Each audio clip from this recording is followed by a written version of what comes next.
Tragedia Valdobbiadene, 40enne in sella alla bici finisce contro un'auto lungo le colline del Prosecco, impatto fatale per l'uomo, un commerciante di Maserada.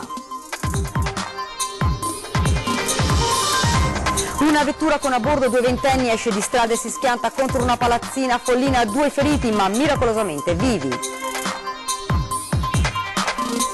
A Roma la manifestazione contro il governo in piazza San Giovanni, il centrodestra ha ricompattato sul palco anche il governatore Zaia che porta la bandiera dell'autonomia e attacca sulla sicurezza di dare il manganello ai poliziotti. Controlli notturni dei carabinieri a Conegliano anche con il supporto del NAS, irregolarità in 2 locali, multa da 10.000 euro ai gestori. Esercitazione di protezione civile questa mattina lungo il Piave, simulato un'alluvione con cedimento della sponda verso il comune di Ponte. Pomeriggio davvero particolare quello di ieri alle Fiere di San Luca, dove si è applicata la terapia del sorriso ad un gruppo di malati di Alzheimer. Basket, poche ore ormai al fischio d'inizio di una gara attesissima per il De Longhi Treviso e i tifosi, dopo quasi un decennio il ritorno del derby contro Venezia. Buonasera, ben ritrovati, edizione trevigiana dei nostri telegiornali. Dunque l'avete sentito, tragedia questa mattina a Guia di Valdobbiadene, un ciclista è finito contro un'auto che proveniva dalla direzione opposta. Sentiamo.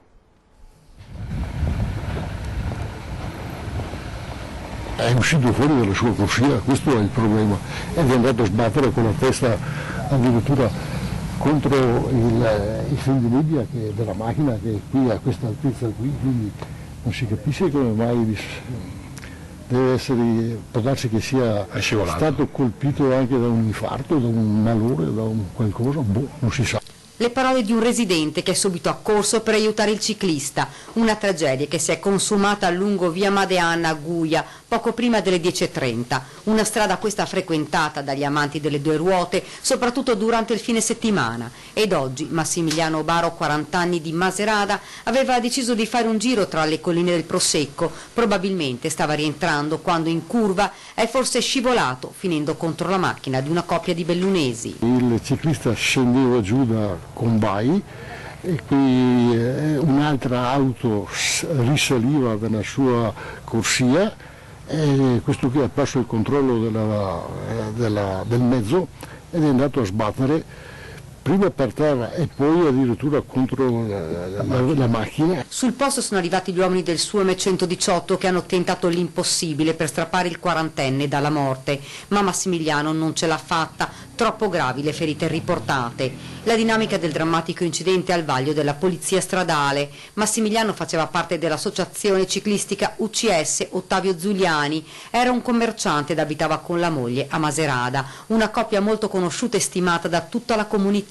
Lui e la moglie organizzavano le feste per gli anniversari dei matrimoni. Era una bravissima persona, ci dicono, da sempre amante della bicicletta con la quale correva ogni settimana. Questa strada è tristemente nota per gli incidenti. Pochi anni fa un altro sinistro, un motociclista finì contro una corriera, morendo sul colpo. La notizia della morte di Massimiliano ha raggiunto subito la parrocchia ed i cittadini, lasciando la comunità sotto shock.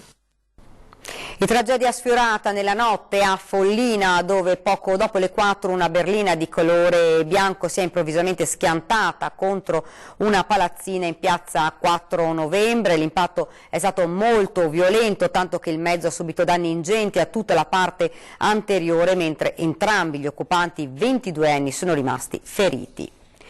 Ed ora siamo alla politica. A Roma la manifestazione organizzata da Matteo Salvini contro il governo giallo-rosso. In piazza San Giovanni il centrodestra nuovamente unito, sul palco l'intervento del governatore del Veneto Luca Zaia.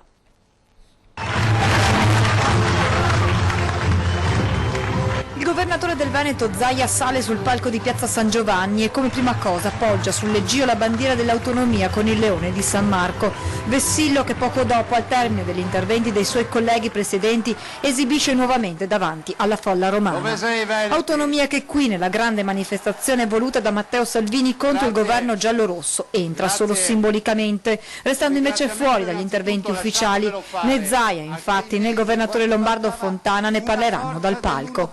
Il presidente presidente del Veneto invece punta sul concetto di buon governo, tira in ballo i sindaci e i governatori alle sue spalle. Non abbiamo abdicato ad amministrare le nostre realtà, dice, non ci sono alibi se ci sono i rifiuti in strada. Portiamo qui, continua, il modello di buona amministrazione che mette il cittadino al primo posto. Un messaggio ben chiaro in vista delle prossime elezioni regionali del 2020. Questa non è una piazza che fa distinzione di colore di pelle, di religione, di scelte sentimentali, però questa è una piazza che chiede legalità, che chiede rispetto delle regole. Inutile nascondere, continua il governatore veneto, i 5 milioni di italiani che non riescono ad arrivare a fine mese. E ancora. Noi abbiamo la necessità di dire anche ai cittadini che esiste un governo possibile, esiste la gestione possibile di tutto quello che è l'ordine pubblico, la legalità. Qualcuno dice ma come fate? Ma ci sono solo 3 cose da fare. La prima, fare in modo che i cittadini possano difendersi e non che finiscano sul banco degli imputati se vengono aggrediti. Inasprire il codice penale, perché qui in questo paese è sempre più difficile andare in galera. Regole chiare e se rompi le palle in galera. La terza, doverosa, togliere il galateo alle forze dell'ordine e riconsegnare il manganello. La manifestazione di Piazza San Giovanni ha ufficialmente sancito il ritorno del centrodestra unito. A dimostrarlo non solo le bandiere di Lega, Forza Italia e Fratelli d'Italia che sventolano vicine, quanto piuttosto la scelta di Salvini di far salire sul palco prima Silvio Berlusconi, poi Giorgia Meloni. Una coalizione che riconosce sempre più la leadership del segretario leghista, come sottolineato anche Zaia poco prima di salire sul palco. Centrodestra, centrosinistra, l'era analogica è finita, siamo nell'era digitale. Lo stesso vale in politica, che ormai segue altre logiche. Spiega Zaia, non più partiti o coalizioni, ma la forza della leadership vale ora con Salvini, in passato è stato valido anche a sinistra con Renzi. Grazie, buona serata a tutti. Ed il governatore si è espresso in queste ore anche sul prosecco in vista della giornata di domani, quando a Pieve di Soligo sindaci, amministratori, produttori e cittadini dei 29 comuni dell'area delle colline di Conegliano e Valdobbiadene verranno formalmente investiti della responsabilità di essere diventati sito UNESCO. All'incontro con il comitato scientifico che ha costruito il dossier della candidatura UNESCO farà seguito la firma dell'intesa per il nuovo disciplinare urbanistico tra la Regione, i sindaci e la consegna della targa UNESCO ai 15 sindaci. È solo l'inizio, ha detto Zaia, stiamo ancora attendendo di partire con il piano di gestione. Sarà l'occasione per fare il punto della situazione. Zaia tiene poi a sottolineare che non ci sarà nessuno sbancamento di colline e boschi per piantare nuovi filari. Primo, per quel che mi riguarda, non ci sarà nessuna nuova autorizzazione per far diventare prosecco nuovi vitigni di glera, puntualizza. In secondo luogo, se parliamo delle zone collinari, ogni lavorazione è la ripiantumazione di quella che c'era. Laboratori in nero, concorrenza sleale, operai sottopagati nel settore tessile. Il grido d'allarme arriva da Confartigianato. La moda per il trevigiano è uno dei settori più importanti del tessuto economico, un fiore all'occhiello per questo territorio che conta oltre 1000 laboratori artigianali, dalle scarpe agli abiti fino agli accessori, ma sempre più spesso è presente lo spettro della concorrenza sleale, operai sottopagati, laboratori in nero. Il grido d'allarme arriva direttamente dalla Confartigianato. All'interno del settore manifatturiero il settore della moda è quello con la più alta quota di lavoro sommerso e questo ovviamente preoccupa le piccole imprese e gli imprenditori artigiani che soffrono quotidianamente una concorrenza sleale molto pesante. I danni relativi alla contraffazione e alla concorrenza sleale sono enormi. Basti pensare che su 1000 laboratori artigianali regolari che lavorano per i grandi marchi ce ne sono circa 300 irregolari che utilizzano manodopera sotto costo. I danni ce li abbiamo per una concorrenza sleale fatta da tanti laboratori che lavorano in nero, non rispettano le regole, non pagano i contributi, quindi loro possono scendere a prezzi molto stracciati e usufruendo di questo sistema di lavoro, insomma. Ci vuole una normativa chiara che tuteli questi artigiani e questi convegni, spiegano, sono fondamentali per sensibilizzare chi opera nel settore. Occasioni come oggi sono elemento indispensabile per lanciare questi allarmi. Noi ci siamo ancora molto forti, abbiamo coraggio, abbiamo cuore, come ho detto ieri durante una delle sfilate che avete benissimo organizzato qua in questo territorio, però a suo tempo bisogna richiamare il governo affinché tutta la struttura governativa sia in prima linea con noi, mettendo nell'agenda il servizio di tutela per le aziende, soprattutto quelle artigiane, che sono quelle che hanno più difficoltà a far valere i propri diritti. Oggi un laboratorio in nero viene multato con una sanzione di 300 euro, spiega Vendemiano Sartor, presidente della Confartigianato di Treviso, e resta chiuso 2 giorni al massimo, poi riapre. Ci vogliono, dice, sanzioni più severe.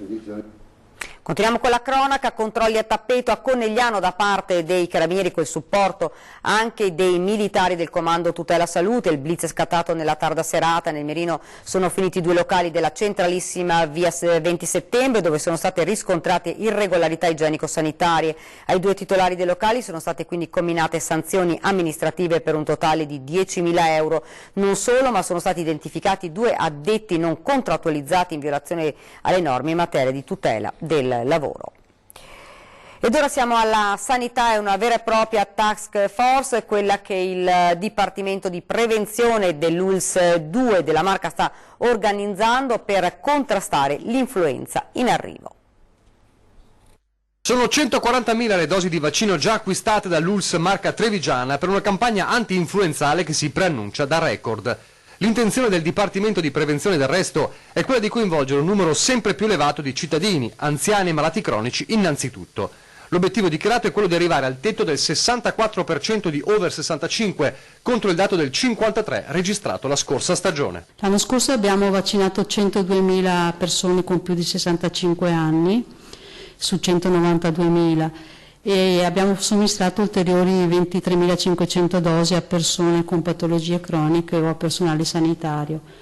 Quest'anno si vuole, come ogni anno, cercare di fare di più. E per fare di più l'ULSS all'occorrenza è pronta ad acquistare anche altre dosi. Per il momento la macchina del Dipartimento di Prevenzione sta lavorando per partire con la campagna di informazione con nuovi orari di apertura straordinaria. E c'è già una data di avvio. La campagna prenderà avvio ufficialmente l'11 novembre prossimo. Nei giorni precedenti distribuiremo le dosi ai medici di medicina generale che sono i principali attori della campagna antinfluenzale. La fascia più problematica da raggiungere è quella dei nuovi over 65 che spesso non si percepiscono come anziani e quindi come soggetti a rischio. E resta l'appello di sempre. L'appello è quello di approfittare della vaccinazione gratuita che viene proposta, raccomandata a tutte le persone che hanno più di 65 anni e a tutte le persone giovani e adulti che soffrono di patologie croniche. Ed ora parliamo dell'esercitazione di protezione civile. Questa mattina lungo il Piave è simulato un'alluvione con cedimento della sponda verso il comune di Ponte. Qui abbiamo simulato un'esondazione del Piave e che quindi automaticamente con la chiusura delle chiavi. Allenarsi all'emergenza. Questo è l'obiettivo della giornata di protezione civile lungo l'Argine e Ponte di Piave. Perché qua oggi? Per aiutare e essere pronti sulle emergenze che coinvolgono il proprio territorio e comunque anche sull'assistenza alla popolazione. Per qualcuno è anche questione di affetto. Per far imparare qualcosa è volontariato. Ognuno ha il suo compito partendo dalle cucine. Portiamo il mantenimento per rinforzarli un po', se no cadono. L'importante per tutti è esserci, per imparare ad agire coordinati come nel caso del Telo Proteggi Argine, che sembra semplice da svolgere ma in realtà non lo è.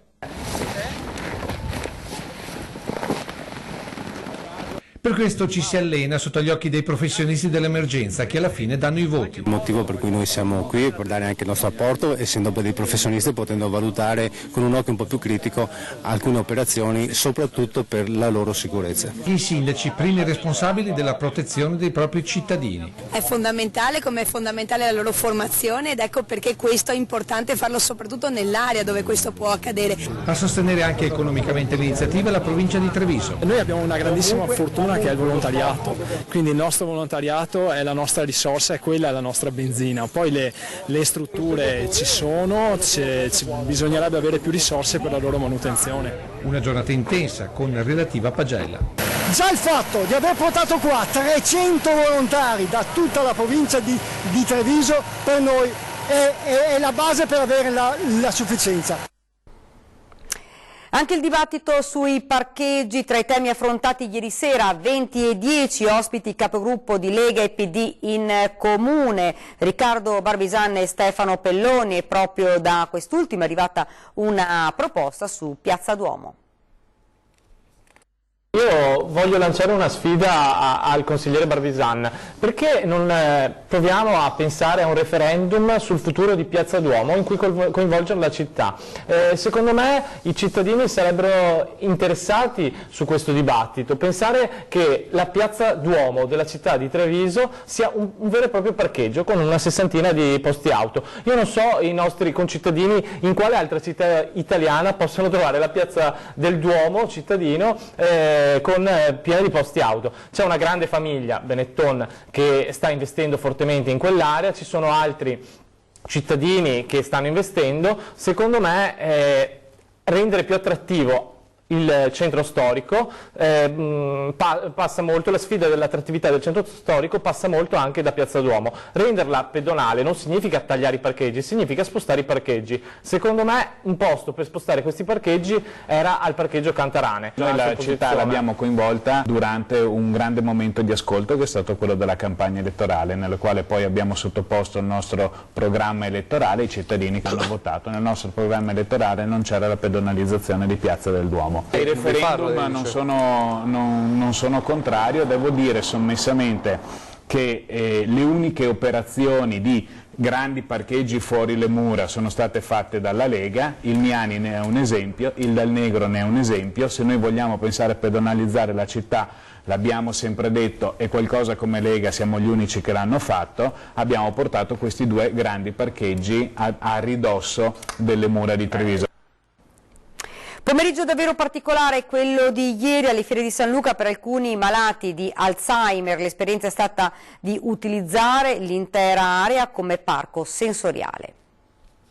Quanti anni Maria che non va più in giostra? Non la ricordo.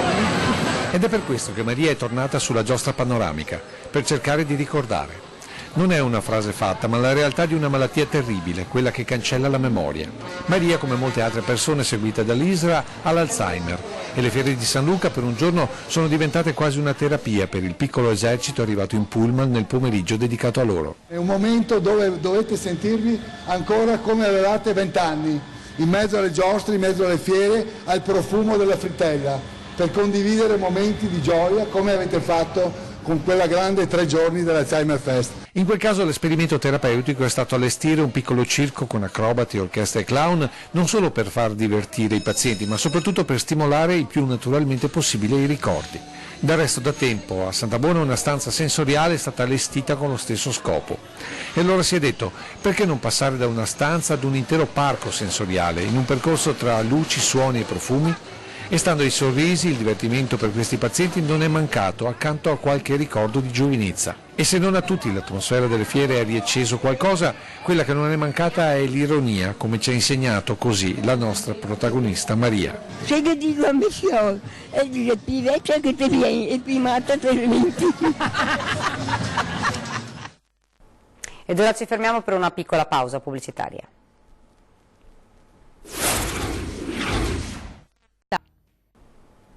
Siamo tornati in studio, siamo allo sport basket, manca ormai poco al fischio di inizio di una gara tesissima per la De Longhi Treviso e i tifosi, il ritorno del derby contro Venezia. Mi ero augurato l'anno scorso, se vi ricordate, che fosse l'anno del Veneto, con la vittoria dello scudetto della Reger e il ritorno in Serie A, per poi vivere questo derby, ed è andata così e sono molto contento che possiamo giocarcela.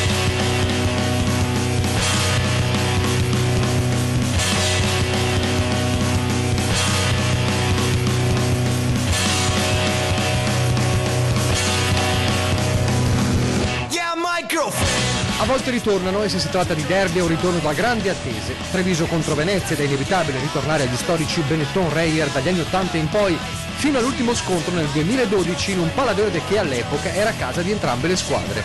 Era un momento particolare, Treviso si avviava all'addio dei Benetton, Venezia dopo anni bui si stava trasformando nella realtà che poi ha portato a 2 scudetti. E adesso il ritorno, ma la De Longhi e coach Menetti sanno che questa è tutta un'altra storia. Sarà un derby nuovo, ecco, mi piace, a parte che noi siamo nuovi, perché è inutile che, cioè noi ci teniamo molto a questa nostra identità nuova, il fatto che siamo qualcosa veramente di diverso da quello che era, ma non per dire no, ma gli altri avevano i soldi, noi abbiamo più soldi, no, però TVB credo che sia nato con una sua identità ben precisa, con una sua empatia ben precisa con l'ambiente, con il pubblico. Mi piace pensare che sia un derby completamente nuovo. Venezia reduce dalla vittoria schiacciante su Cantù e poi in Europa, Treviso invece dall'occasione persa contro la Fortitudo. Ancora fuori Imbrò e Alviti, Menetti chiede i suoi intensità e carattere per 40 minuti contro i campioni d'Italia. Hanno un mix tra giocatori, staff e società che è stato nettamente il più vincente degli ultimi 5 anni. È stato un mix vincente perché vince 2 scudetti in 3 anni e comunque negli ultimi 5 anni loro sono sempre arrivati nelle 4. Nulla è impossibile, fa capire Menetti, e tanto per ricordare quell'ultimo derby al Palaverde lo vinse Treviso. Da nostra parte non servirà una giornata, una serata, una notte magica, ma stavolta serve veramente una notte indimenticabile. Ecco, questo. Ed ora siamo alla nostra pagina da Belluno e provincia.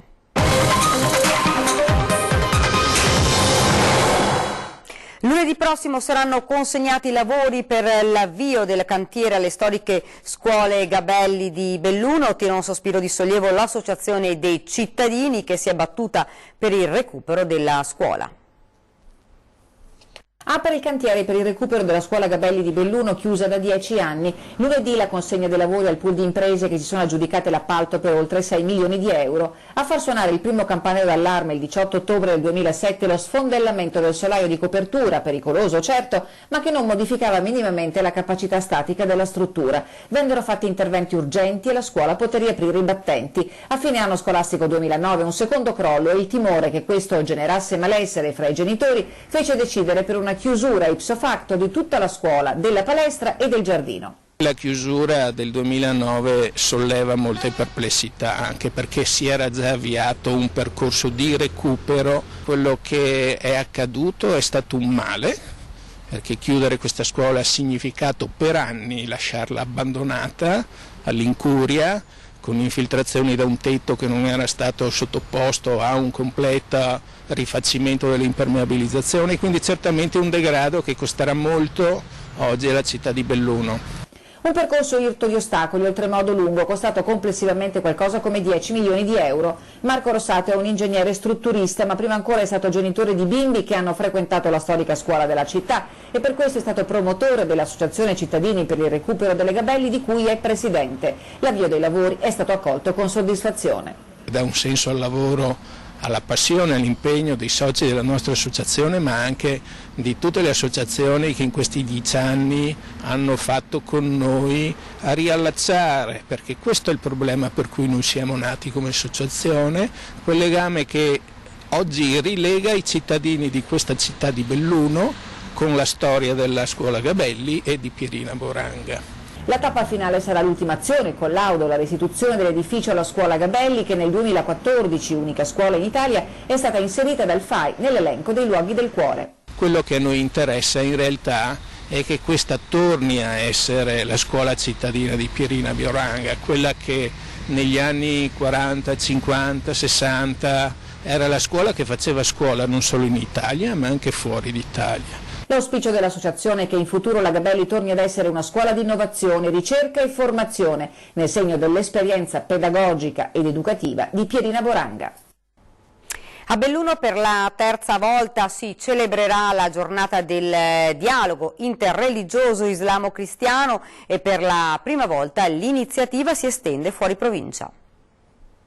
Belluno condivide con Pieve di Soligo la giornata del dialogo interreligioso che avrà luogo il 26 e 27 ottobre prossimi. Nel comune trevigiano, la cui comunità è stata scossa dal caso della denuncia dell'imam accusato di aver usato metodi violenti nei confronti di minori che frequentavano la scuola coranica del paese, il dialogo fra le fedi, dice la consigliera comunale di maggioranza Valentina Lucchetta, deve prevalere sul pregiudizio. L'iniziativa del prossimo weekend, voluta dalla diocesi di Belluno-Feltre, dalla Federazione Islamica del Veneto, dal Movimento dei Focolari e dalla Comunità Islamica Bellunese, è già alla terza edizione. Nasce a Belluno da rapporti di buon vicinato, dice Don Giuseppe Bratti, delegato diocesano per l'ecumenismo e il dialogo interreligioso, che ricorda la storica marcia della pace dell'8 dicembre 2015, pochi giorni dopo il sanguinoso attentato al Bataclan di Parigi. Dal capoluogo dolomitico quel messaggio di pace è stato raccolto e ha superato i confini. Prima delle religioni ci siamo uomini, prima di tutto, quindi l'uomo è prima di tutto. Poi vengono le religioni in maniera di stare insieme con con gli altri per fare un percorso unico. Il movimento dei focolari è stato il grembo in cui questo cammino è nato. Il negativo qualche volta provoca un grande positivo e c'è questo dialogo che è cominciato. Noi, la nostra idea che viviamo insieme è tutti fratelli uniti per la pace. Noi, spiega l'imam di Belluno, cerchiamo di far vedere che il dialogo tra noi è quotidiano e dopo 15 anni di cammino sta dando i suoi frutti. Eravamo un po' una comunità chiusa, no? Facciamo la nostra attività dentro, tra noi. Poi abbiamo visto, a un certo punto abbiamo visto che sono tanti ostacoli, soprattutto l'integrazione con l'altro, con la comunità italiana qua. Allora a quel momento abbiamo deciso di uscire fuori. Da 2 giorni offrirà spunti di riflessione e di dibattito, laboratori multietnici e esperienze di dialogo anche fra giovani. Molti giovani purtroppo si ritrovano senza strumenti, quindi appunto noi come giovani riteniamo che sia importante organizzare dialoghi interreligiosi. Ed è davvero tutto per questa edizione del nostro telegiornale, vi lascio come di consueto le nostre previsioni del tempo, grazie davvero per averci seguito, buona serata.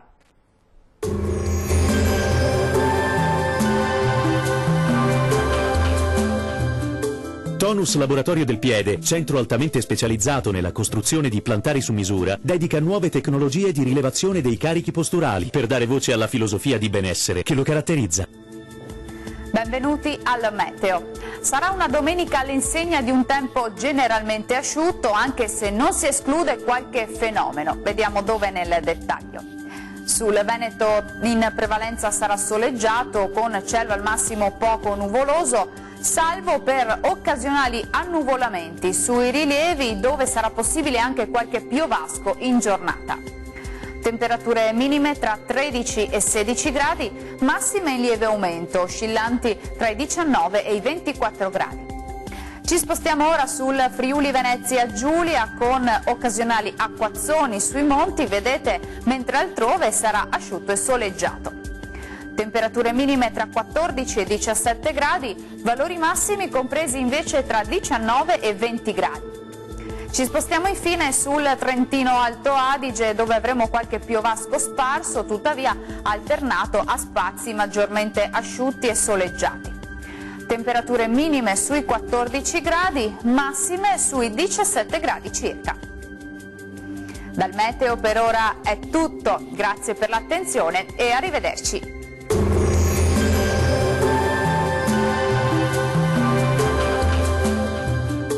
Tonus è il miglior negozio di calzature e moda comoda. Qui troverete il più vasto assortimento di calzature Fratelli Tomasi, eleganza e comodità, perché camminare è vivere.